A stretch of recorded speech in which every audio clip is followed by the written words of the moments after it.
La cultura es el ejercicio profundo de la identidad. Julio Cortázar. Esto es Sintonía Cultural, un programa del Círculo de Amigos de la Biblioteca Pública de Pirque, un espacio de conversación dedicado a los libros, la música, el cine y mucho más. Conducen Francisca Pérez y Óscar Calderón. ¡Bienvenidos! ¡Qué frío tan atroz! Caía la nieve y la noche se venía encima. Era el día de Nochebuena. En medio del frío y de la oscuridad, una pobre niña pasó por la calle con la cabeza y los pies desnuditos. Tenía, en verdad, zapatos cuando salió de su casa, pero no le habían servido mucho tiempo. Eran unas zapatillas enormes que su madre ya había usado, tan grandes que la niña las perdió al apresurarse a atravesar la calle para que no la pillasen dos carruajes que iban en direcciones opuestas. La niña caminaba, pues, con los piececitos desnudos, que estaban rojos y azules de frío. Llevaba en el delantal, que era muy viejo, algunas docenas de cajas de fósforos y tenía en la mano una de ellas como muestra. Era muy mal día. Ningún comprador se había presentado y por consiguiente la niña no había ganado ni un céntimo. Tenía mucha hambre, mucho frío y muy mísero aspecto. Pobre niña. Los copos de nieve se posaban en sus largos cabellos rubios que le caían en preciosos bucles sobre el cuello. Pero no pensaba en sus cabellos. Veía bullir las luces a través de las ventanas. El olor de los asados se percibía por todas partes. Era el día de Nochebuena, y en esta festividad pensaba la infeliz niña. Se sentó en una plazoleta y se acurrucó en un rincón entre dos casas. El frío se apoderaba de ella y entumecía sus miembros, pero no se atrevía a presentarse en su casa. Volvía con todos sus fósforos y sin una sola moneda. Su madrastra la maltrataría y además en su casa hacía también mucho frío. Vivían bajo el tejado y el viento soplaba allí con furia, aunque las mayores aberturas habían sido tapadas con paja y trapos viejos.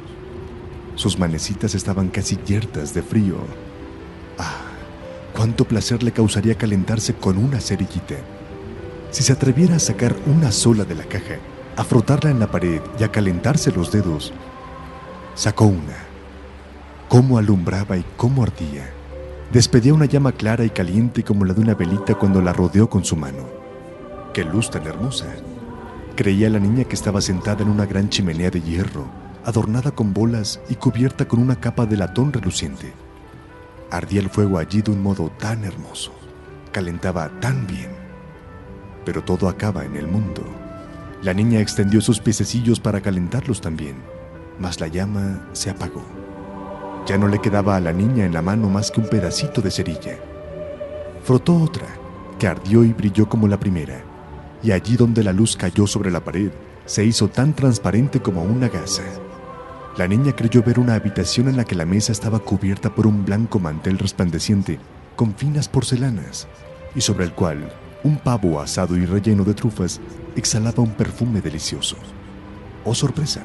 ¡Oh felicidad!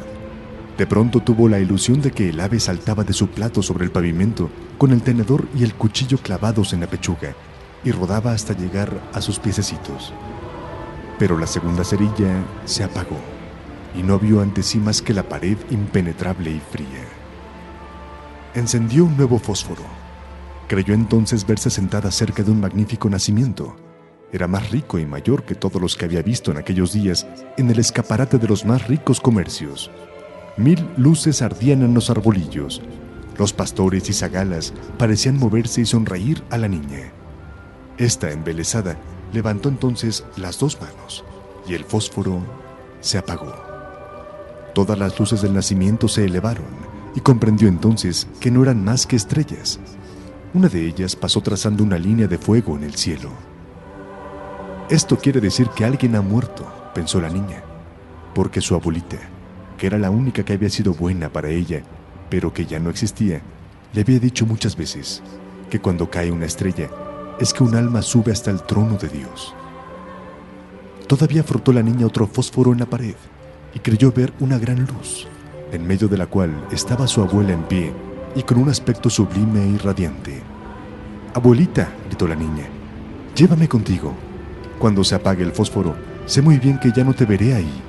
Desaparecerás como la chimenea de hierro, como el ave asada y como el hermoso nacimiento.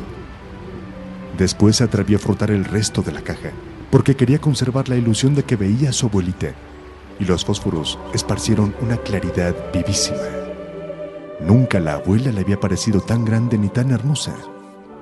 Cogió a la niña bajo el brazo, y las dos se elevaron en medio de la luz hasta un sitio tan elevado que allí no hacía frío, ni se sentía hambre, ni tristeza, hasta el trono de Dios. Cuando llegó el nuevo día, seguía sentada la niña entre las dos casas, con las mejillas rojas y la sonrisa en los labios. Muerta de frío en la Nochebuena. El sol iluminó a aquel tierno ser sentado allí con las cajas de cerillas, de las cuales una había ardido por completo. Ha querido calentarse la pobrecita, dijo uno. Pero nadie pudo saber las hermosas cosas que había visto, ni en medio de qué resplandor había entrado con su anciana abuela en el reino de los cielos. Muy buenos días, bienvenidos a una nueva edición de Sintonía Cultural, el programa del Círculo de Amigos de la Biblioteca de Pirque. ¿Cómo estás, querida Francisca? Ya este es el 10º programa, imagínate cómo ha avanzado el tiempo. Estoy muy bien, gracias, Oscar, y estoy también con un poco de frío, no sé por qué. Bueno, de hecho, acabamos de escuchar un cuento de Hans Christian Andersen, La Fosforera, también conocida como La Niña de los Fósforos. Pucha, la historia trágica. Terrible, ¿no? Sí.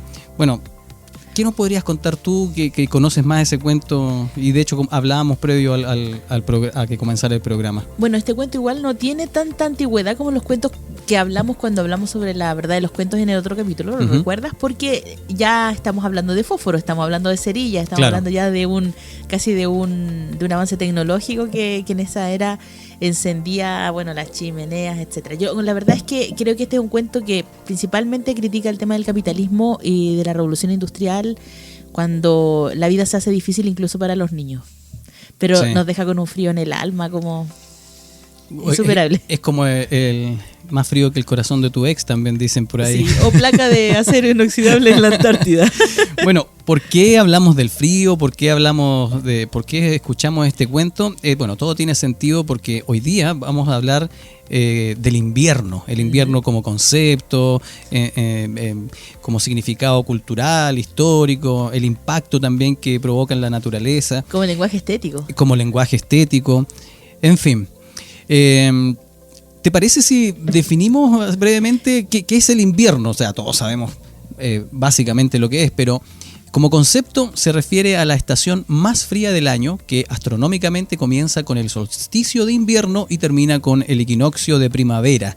En el hemisferio norte abarca los meses de diciembre, enero y febrero, mientras que en el hemisferio sur corresponde a junio, julio y agosto. El invierno se caracteriza por días más cortos, ¿no es cierto? Temperaturas más bajas y en algunas regiones por la presencia de nieve y hielo. Bueno, ha ocurrido también acá, de hecho, sí, un día como hoy, si mal no recuerdo. No. Sí, estamos cerca, ¿no? No sé, fue como a ver. 18. Más o menos, fue, pero que nevó hace, ¿cuánto? 8 años atrás aproximadamente. Más o menos, sí. Sí. ¿Esperaste la nieve ese día o no, Oscar? Sí, porque ya lo habían anunciado y todo, ahí, y tengo unas grabaciones, unas fotos incluso ahí. Yo interesante. También. Esperé esa noche porque dijeron que iba a empezar a nevar cerca de las 3:30, 4 de la mañana. Exacto, sí. Bueno, y mi hijo me preguntaba y me decía, mamá, ¿y cómo vamos a saber que va a nevar? Y yo le dije, hijo, aunque tú no lo creas, cuando empiece a caer la nieve el silencio va a ser absoluto. Sí. Y de repente se puso silencioso todo y exacto. Está nevando. Exactamente. Así es que salí Sí, yo me levanté, lo mismo. La caída de esa Pero nieve. fue hace 8 años. Eso da cuenta de que no es común en el hemisferio sur la nieve, al menos en estos sectores. En la cordillera estamos claro que sí, y en el sur también. Un poco de las razones por las que no es tan común que haya nieve en el hemisferio sur, es porque este hemisferio es más bien marítimo.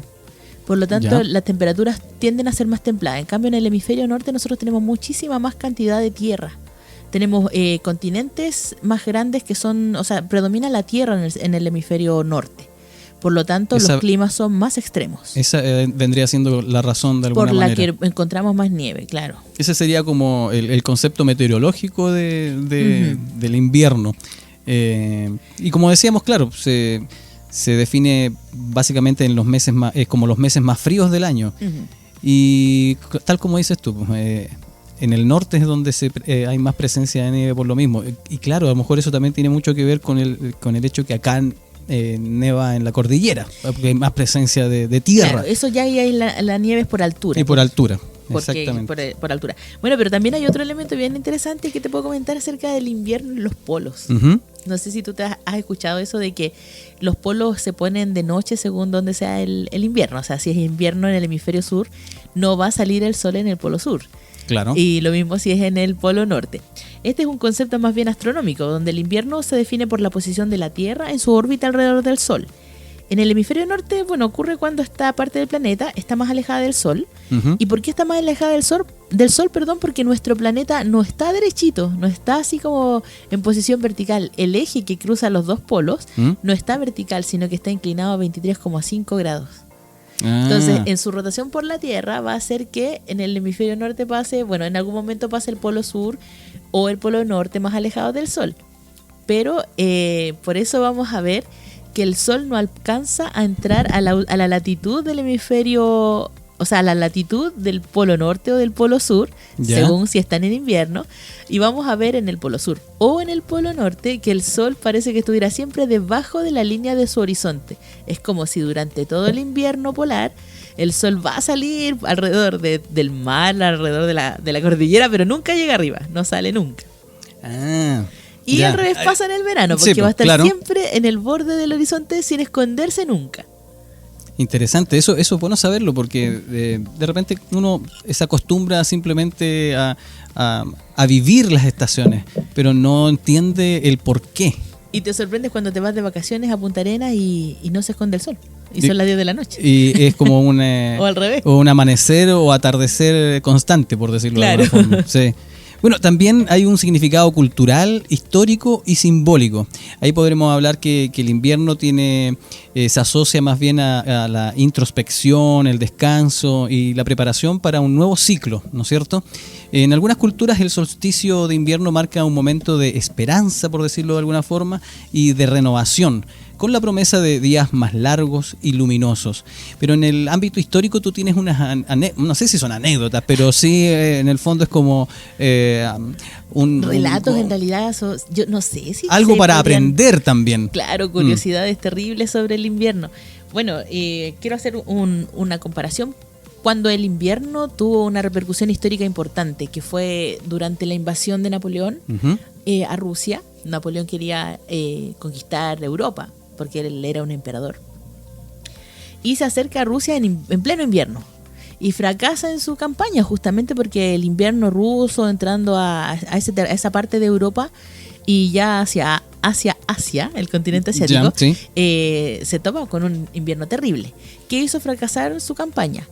Pero este evento histórico no fue importante, parece, para Hitler, que hizo algo parecido. O sea, no aprendió nada. No aprendió nada. Y durante la Operación Barbarroja, él también decide tomar... Bueno, qué bueno que no aprendió nada. Sí, yo creo que sí. Que parte es bueno y que tú sabes que las comunicaciones no sean buenas. Teníamos un dato curioso. ¿Tú sabías que Chile le declaró la guerra a Alemania en la Segunda Guerra Mundial? Gracias a Dios no se escucharon. Menos mal. Sí. Bueno, él también en su Operación Barbarroja, que es cuando le da la espalda a Rusia, porque ellos eran aliados en la Segunda Guerra Mundial, decide atacarlos y tomar Rusia. Pero por algunos avatares del destino y Benito Mussolini, tuvo que atrasarse en su campaña y empieza a entrar al territorio cerca de octubre del hemisferio norte. O sea, cuando está totalmente lluvioso, el otoño está haciendo presencia, y termina llegando con tropas todas embarradas y mojadas a las puertas de Moscú, que no era Moscú en ese tiempo, tenía otro nombre, y se encuentra con un terrible invierno. Ahora esto en el año 41 y en el 42.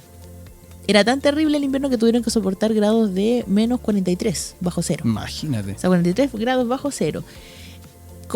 ¿Qué te digo? Desde Francia les mandaban vino para que entraran en calor, pero las botellas de vino se reventaban, así es que cuando abrieron los trenes con esta carga que les habían mandado sus compinches desde Francia, caía una nieve rosada, así que imposible de tomar. Se les congelaban los tanques. Bueno, perdían algunas partes de su cuerpo por congelamiento. Muchos soldados murieron también. Y como sabían que en este frente estaban pasando frío, se hizo una campaña de recolección de abrigos de pieles en Alemania. Así es que los soldados recibieron abrigos de pieles, pero las pieles las usaban las mujeres. Así es que andaban vestidos con abrigos de pieles de mujeres. Ahí la nieve no era tóxica como en el Eternauta, pero era igual de dañina. Sí. Bueno, también hay una cuestión que tiene que ver con el impacto que provoca el invierno dentro de la naturaleza, tanto en lo que tiene que ver con la fauna, porque obviamente ellos migran, hibernan en esta temporada, y los cambios también en la temperatura y las horas de luz que hablábamos recientemente, porque influyen en todo lo que es el ciclo de la vida, tanto en plantas y animales. Tú me comentabas una anécdota también que tiene que ver con los animalitos. Sí, a mí me encantan los animales. Bueno, y me encanta el tema de entender un poco cómo es este tema de la hibernación de los osos. Pero hay un oso que es bien, bueno, hay dos osos bien interesantes, pero hay una anécdota que tiene que ver con los osos polares. ¿Ya? Los osos polares, tú sabes, bueno, son blanquitos, a veces andan medio cochinos, pero son blanquitos. Sí. Bueno, y ellos cazan focas también para comer en el mar, y hacen hoyitos cuando andan por los espacios con mucho hielo. Y el oso polar se tapa la nariz con la garrita. ¿Ya? Para que cuando la foca mire hacia arriba y por el agujero de la nieve no lo vea. Porque mira. como es blanquito, así que ahí con una estrategia solo se pasó, claro, de caza. De alimentación, de Eso. caza. ¿Has escuchado la historia de ese oso grizzly que es albino? No. Mira, ahora no me acuerdo el nombre del oso, pero es un oso grizzly que cada cierto tiempo lo estaban encontrando en los bosques norteamericanos, y les llamaba mucho la atención que fuera blanco y que estuviera en los bosques, entonces pensaban que era un oso polar. Ya. Cada cierto tiempo al pobre oso polar se lo llevaban de vuelta al Polo Norte, donde después de un tiempo lo encontraban todo flaco y muerto de hambre y frío. Entonces tuvieron que recogerlo nuevamente y lo marcaron, les hicieron unas manchas de colores y lo dejaron registrado para que todas estas empresas que salvan animalitos y organismos ONGs supieran que él era albino, pero que era un oso café. Bueno, el invierno también, lo mencionábamos un momento, es un símbolo. Representa varias cosas dependiendo del contexto cultural e individual. Generalmente, digamos que se asocia con la muerte, por un lado, ¿no es cierto?, el cese de la actividad, también la introspección y la espera de un nuevo comienzo. Sin embargo, también puede simbolizar la resistencia, la paciencia y la belleza en la quietud. Esos son como, significados comunes del invierno como símbolo. Ahora podríamos quizás profundizar un poco. ¿Qué podrías hablar tú respecto de la muerte y el cese de actividad, por ejemplo, en relación al invierno como símbolo? Bueno, que en muchas culturas el invierno se ve como el cierre de las etapas del año previa. O sea, ya el invierno viene después de que cosechamos en verano, que tuvimos el florecimiento primaveral, la cosecha de verano, y de repente como que todo empieza a borrarse, porque el otoño termina de destruir lo que la producción agrícola dio, los arbolitos pierden sus hojitas, todo se empieza como, entre comillas, a secar. Claro. Pero la lluvia empieza a hidratar de nuevo el suelo, y la nieve ya como el cierre del ciclo para volver a empezar. Entonces se puede ver así como un cierre y como un inicio también. Al mismo tiempo, claro. Y no sé si te ha pasado, pero de repente a las personas también no sé si has escuchado el concepto, no, es que ya estaba en el invierno de la vida. ¿Has escuchado ese concepto? Sí, y es interesante igual porque lo comentábamos previo al programa, que tiene que ver, por un lado uno dice, claro, el invierno de la vida es como que viene el cierre, pero tú mencionabas algo muy interesante que también tiene que ver con la sabiduría, que claro, es como el clímax de la sabiduría, por decirlo de alguna forma. Es probable que cuando hablamos del invierno de las personas lo estamos hablando en la misma, ¿cómo podríamos decir? En la misma línea de que como cuando hablamos de la producción agrícola y económica. Porque ciertamente también el humano se pone nevado, claro, logra algunas canas, etcétera, y viene un momento de paz en su vida donde ya tampoco va a tener hijos, pero claro, empezamos a aprovechar su sabiduría. De hecho, hay una nueva, no sé si es una nueva teoría, pero por lo menos una idea que está dando vueltas ahora, que dice que la mujer cuando pasa su menopausia, cuando ya entra en etapa de ser una mujer menopáusica, ella ya no está diseñada para tener hijos, sino que está diseñada para poder transmitir todo lo que ella conoce para que la cultura se sostenga. O sea, en el mismo invierno de la vida de las personas, lo que ellos entregan son todos los conocimientos para que la sociedad siga evolucionando. Y esto ha pasado por siglos y siglos, o sea, por todo el tiempo que los humanos hemos estado aquí en la Tierra, ha sido de alguna forma gracias a las personas que estaban en el invierno de sus vidas. No es menor, y también eso tiene mucho que ver con esta capacidad de introspección, ¿no es cierto?, también de reflexión, porque convengamos que la oscuridad y el frío del invierno pueden también invitar a esos momentos, a mirar hacia adentro, ¿no es cierto?, y como decías tú, prepararse uno para el futuro, pero en el caso de estas personas que están llegando a ese invierno de sus vidas, también para preparar a otros para ese futuro. Claro, pero ya no tienes cosas de qué preocuparte, ya no tienes tus hijos y otras situaciones, por lo tanto tienes ya permiso para empezar a pensar en qué haces con tu vida y cómo tu vida aporta. Bueno, ahí también tiene un poco de relación con lo que mencionabas hace un rato, el tema de la resistencia y la paciencia, ¿no es cierto? Cuando las plantas y los animales que sobreviven al invierno demuestran la resistencia. Claro. El invierno simboliza la necesidad de ser paciente, de perseverar, especialmente en tiempos difíciles. Y bueno, y eso tiene que ver justamente también con lo que también mencionaste tú, el renacimiento, un nuevo comienzo, ¿no es cierto? Porque a pesar de esa apariencia de muerte, el invierno es una especie de... Bueno, no es una especie, es un preludio a la primavera y al renacimiento. Es una época de preparación para un nuevo ciclo de crecimiento y actividad. Te puedo comentar algo que tiene que ver con las gallinas, y no tanto con el invierno, pero se parece un poco al concepto. Una vez me tocó entender de una persona que me explicaba sobre la producción de gallinas que ponían huevos, que ellos cada cierto tiempo generaban un proceso que se llamaba el peleche en las gallinas, donde se les quitaba la comidita, el agüita de a poco, y la gallina hasta perdía sus plumas. Y de repente empezaban a alimentarla nuevamente, volvía como a tomar fuerza la gallina y tenía un nuevo ciclo de postura de huevos. Entonces ahí vemos de nuevo un invierno en el periodo del ciclo de la gallina para que pueda volver a tener para el renacimiento, en el fondo. Sí, que es interesante esto, ¿no? Uno dice invierno, por eso digo invierno, uno está acostumbrado a la estación, pero no ve mucho más allá de lo que del concepto, exactamente.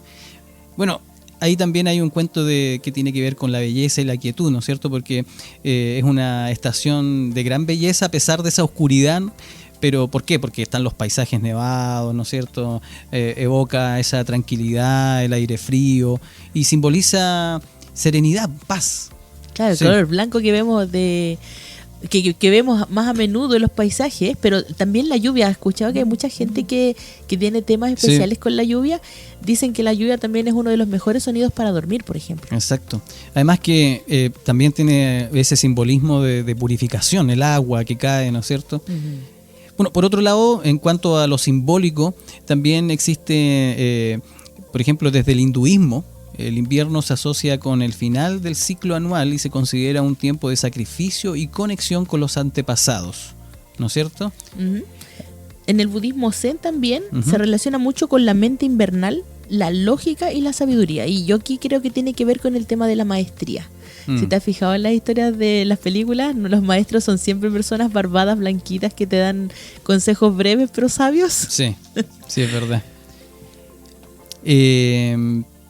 Bueno, lo que hablábamos también hace un momento, lo que es el solsticio de invierno, viene a considerarse como un símbolo de esperanza, ¿no es cierto?, de transformación interior.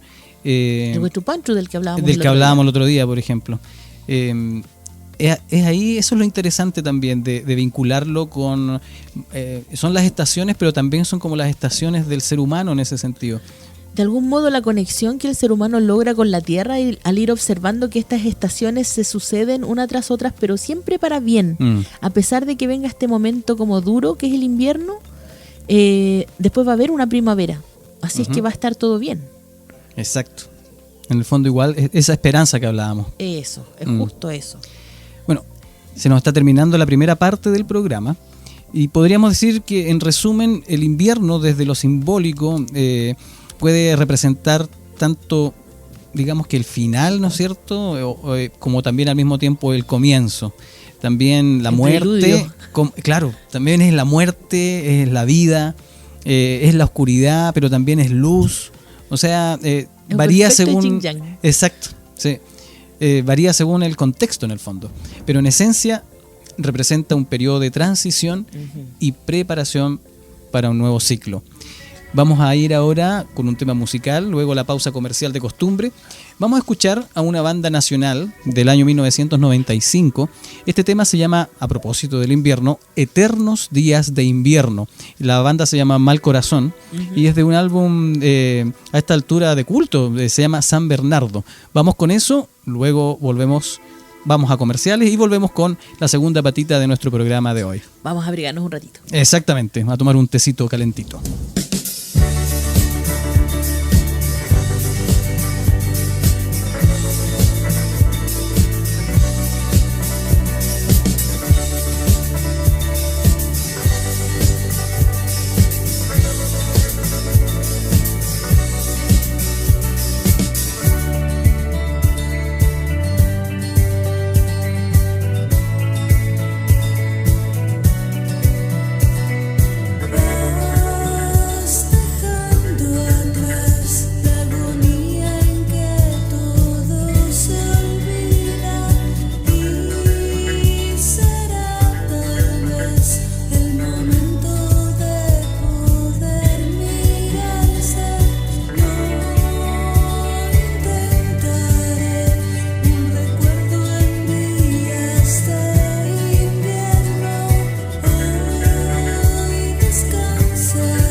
Por éxito de convocatoria, abrimos nuevas fechas del Taller de Retablos, una actividad de mediación de la muestra El Arte del Taller de David Vargas, martes 15, 22 y 29 de julio, desde las 15 horas, en la Biblioteca Pública de Pirque, ubicada en Avenida Carlos Vial Infante 171. Recuerda que solo hay 20 cupos disponibles y los materiales están incluidos. Para inscribirte y recibir más información, puedes contactarte a través de los correos circuloabp@gmail.com o a biblioteca@corpirque.cl. ¡No faltes! Esto es Sintonía Cultural, un programa del Círculo de Amigos de la Biblioteca Pública de Pirque, un espacio de conversación dedicado a los libros, la música, el cine y mucho más. Conducen Francisca Pérez y Óscar Calderón. Mi nombre es Héctor Vélez Mesa, soy periodista, editor y autor de libros. Me interesa la cultura en todas sus manifestaciones y por esta razón destaco el quehacer de quienes realizan Sintonía Cultural de Radio Pirque y felicito a quienes llevan a cabo este quehacer y les deseo larga existencia. La cultura es siempre un viaje fascinante por el conocimiento. Muy bien, hemos regresado después de este breve corte comercial. Agradecemos la espera para continuar con este tema tan interesante, el invierno. Pero poquito antes de comenzar tuvimos un saludo muy importante. Así es, Óscar, del escritor chileno Héctor Vélez Mesa, que además es especialista en el lenguaje chileno. Muchas gracias por su saludo y por sus buenos deseos. Pero, Óscar, también te quiero comentar otra cosa. Hemos tenido música de fondo. Y quiero hablarte de esa música de fondo. Estamos escuchando a Vivaldi. Ciertamente, sí. Estamos escuchando El Invierno, que pertenece a la obra Las Cuatro Estaciones de Vivaldi. Bueno, esta parte, El Invierno, se compone de 3 movimientos, que son como las 3 partes destacadas que tú vas a escuchar mientras oyes El Invierno, que es un allegro non molto, un largo y un allegro. Tiene que ver un poco con los movimientos del ritmo, ¿sí? Nada es al azar. Claro, nada es al azar. Qué cosa más linda.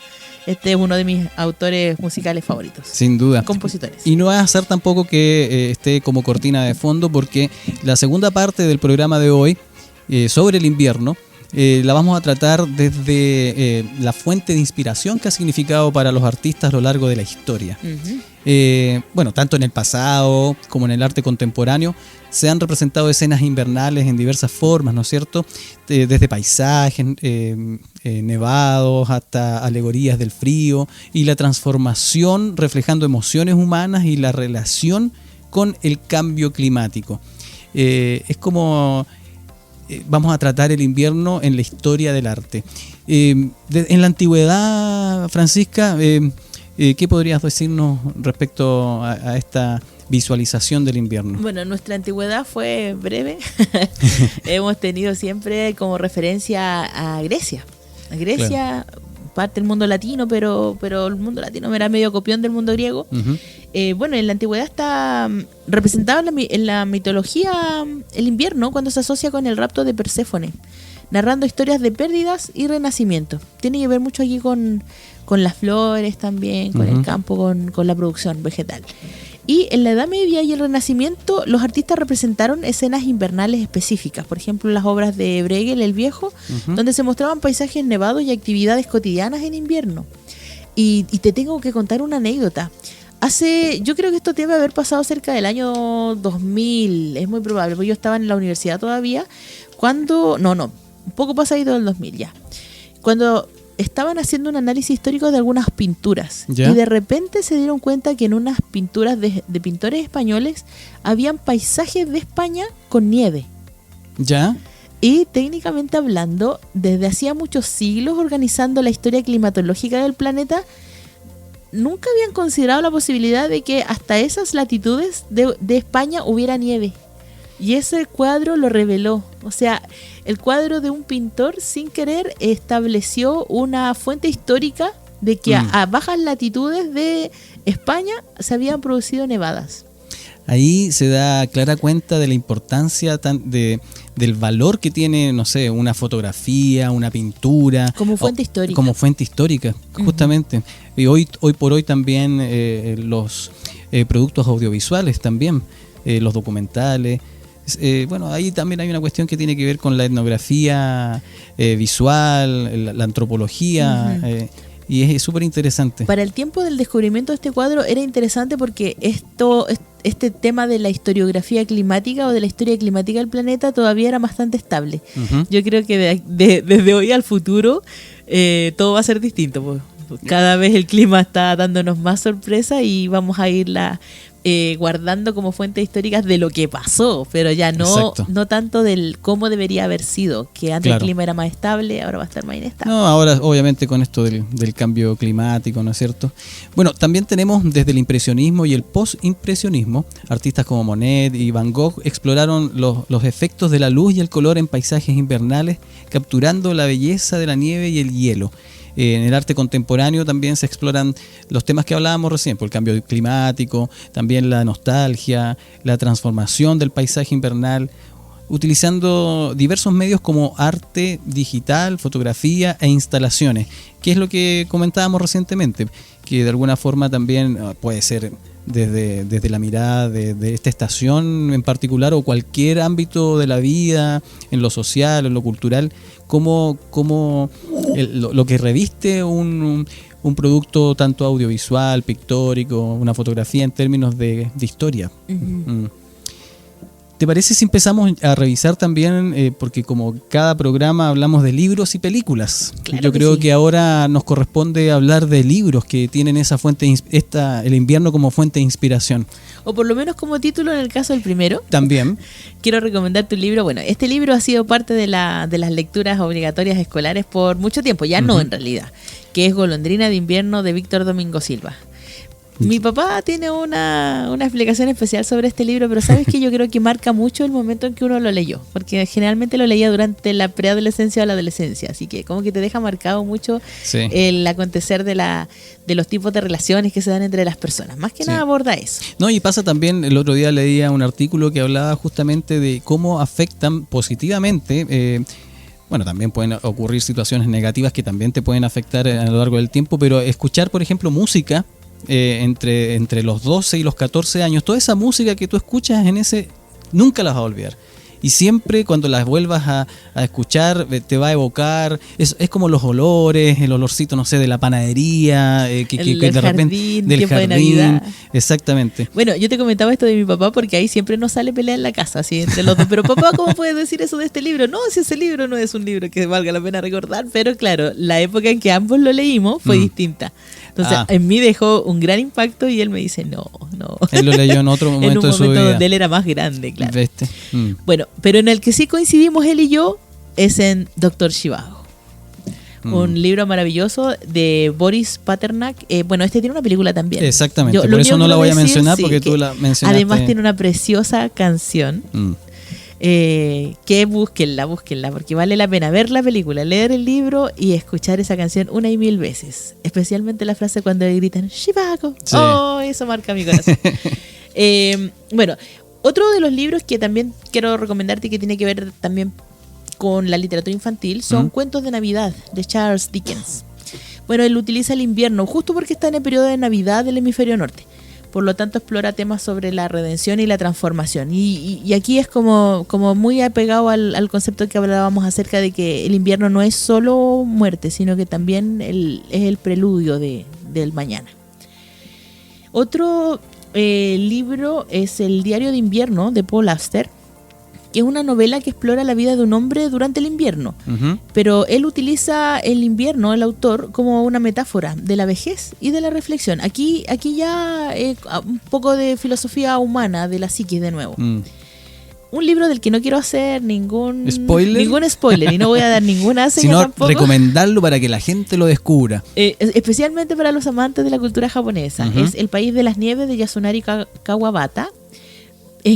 Pero sí puedes mencionar qué te provocó, por lo menos. Sí, es que en esta parte habíamos hablado la vez pasada cuando hablamos de Japón, que la cultura japonesa es como muy reactiva, es dura. pero también tiene el momento, o sea, tiene la actitud de la contemplación. Yo creo que este libro es especialmente contemplativo. Y finalmente quiero terminar con La tormenta de nieve de León Tolstoy. La misma historia que con los japoneses.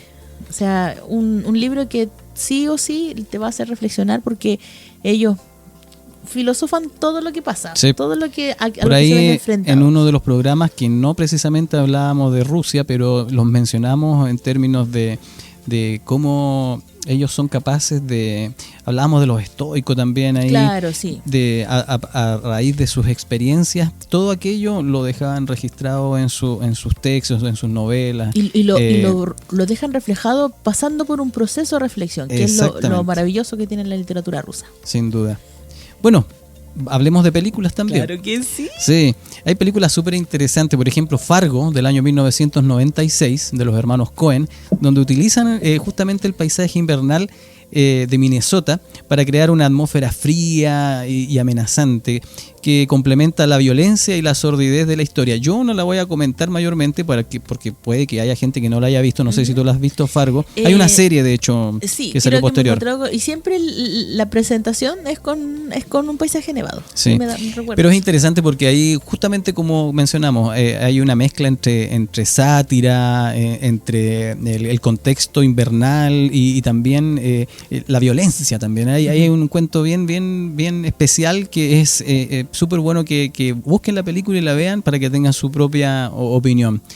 Tenemos El Renacido, de Alejandro González Iñárritu, protagonizada por Leonardo DiCaprio, y que bueno, aquí también se explora la supervivencia en un entorno helado y hostil, donde el invierno en el fondo viene a ser un personaje más también dentro de la película. Sí, esa película causó controversias, Oscar, cuando la tiraron al cine. Yo ¿sí? me acuerdo, tengo una memoria extraña para algunas cosas hoy.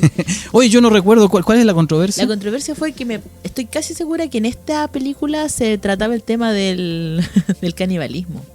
Ah. Y eso fue como un poco duro porque era justo el momento en que empezaron los destapes.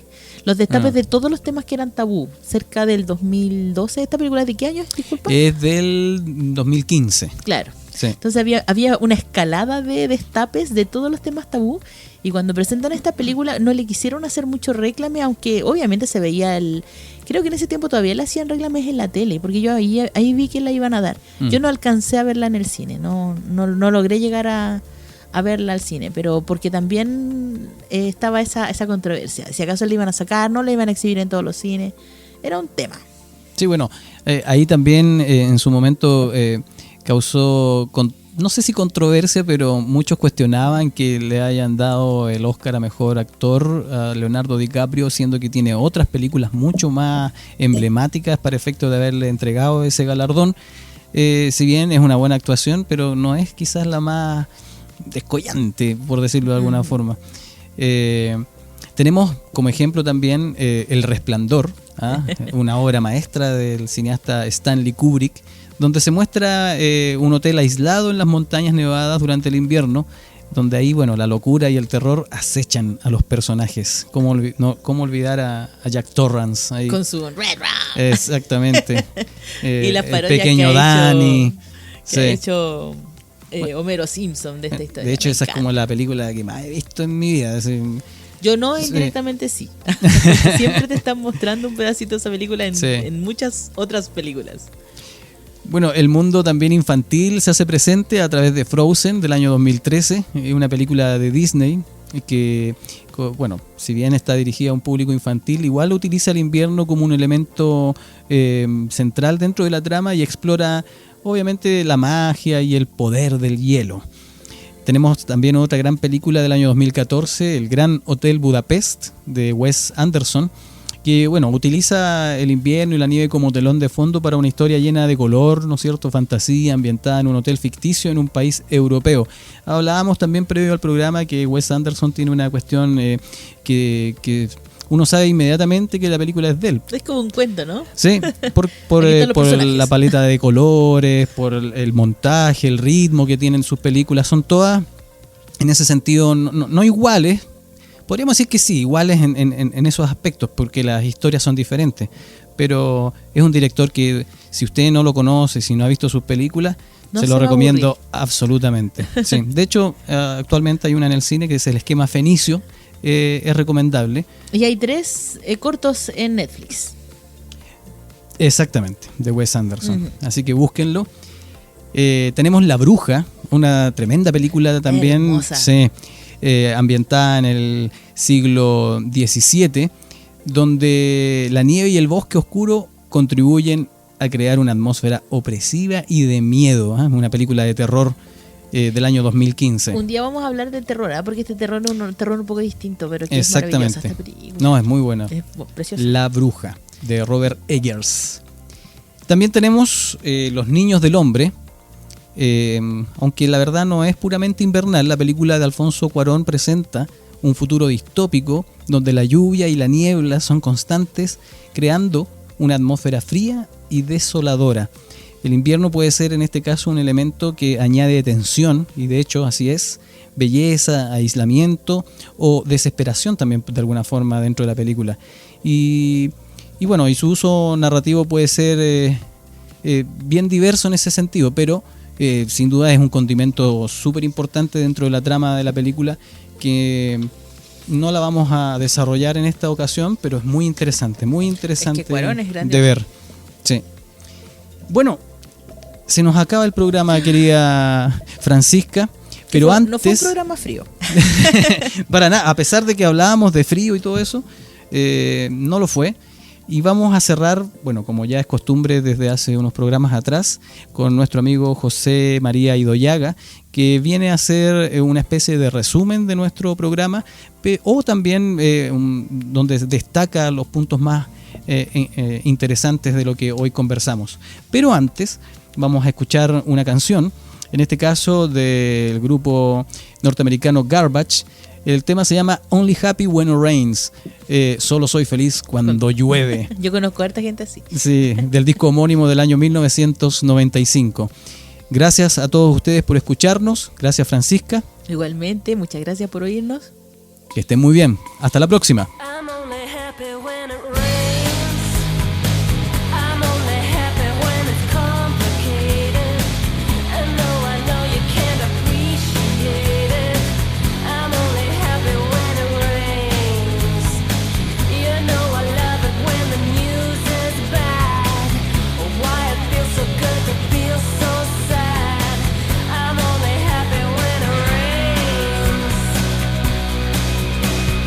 Hey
El invierno es una de las 4 estaciones del año en las zonas templadas del planeta. Se caracteriza por ser la estación más fría, con días más cortos y noches más largas. Las precipitaciones suelen aumentar, manifestándose como lluvia, llovizna, nieve o granizo, dependiendo de la temperatura. Astronómicamente, el invierno comienza con el solsticio de invierno. Este es el día con la menor cantidad de luz solar del año en el hemisferio correspondiente. En el hemisferio sur, el solsticio de invierno ocurre alrededor del 20 o 21 de junio. Sin embargo, el invierno meteorológico se suele definir por meses completos.